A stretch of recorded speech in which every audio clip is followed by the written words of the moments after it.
ने नील नदी के किनारे जाकर पुकारा, ऐ सुनहरी जलपरी, तुम कहाँ हो? जरा मेरी बात सुन जाओ। मछुआरे का इतना कहना था कि दयालु सुनहरी जलपरी लहरों में खेलती, अटखेलियां करती फौरन वहां पहुंची।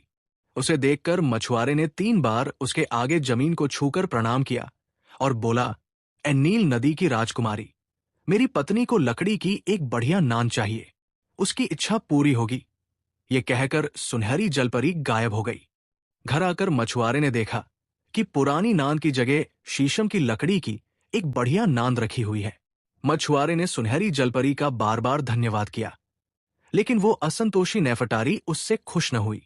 वो नफरत से बोली, लकड़ी की नांद कौन सी बड़ी चीज है जिसके लिए तुम 10 बार धन्यवाद कर रहे हो?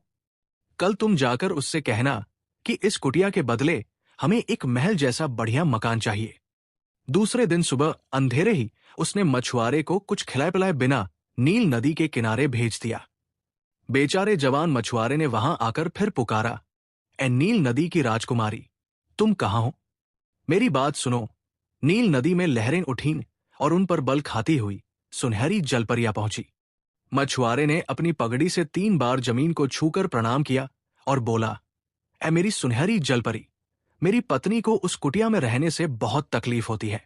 उसे एक अच्छा और पक्का घर चाहिए। उसकी इच्छा जरूर पूरी होगी।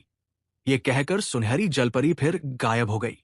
घर वापस मछुआरा आया तो उसने देखा कि उसकी टूटी फूटी कुटिया की जगह एक बहुत बड़ा खूबसूरत मकान खड़ा है और उसमें खाने पीने और रहने का सब सामान मौजूद है। एक ऊंट बंधी है। घर के आसपास कबूतर दाना चुग रहे हैं। चारों तरफ अनाज के खेत लहलहा रहे हैं। ये सब कुछ देखकर मछुआरा अपनी पत्नी से बोला, अब तो हम एक अच्छे खाते पीते किसान की तरह सुख से रहेंगे। भला अब हमें किस बात की कमी है? फिर मछुआरे ने कुछ दिन तो शांति से बिताए, लेकिन वो असंतोषी और कृतघ्न नेफटारी अपनी आज की स्थिति से कभी खुश होने वाली न थी।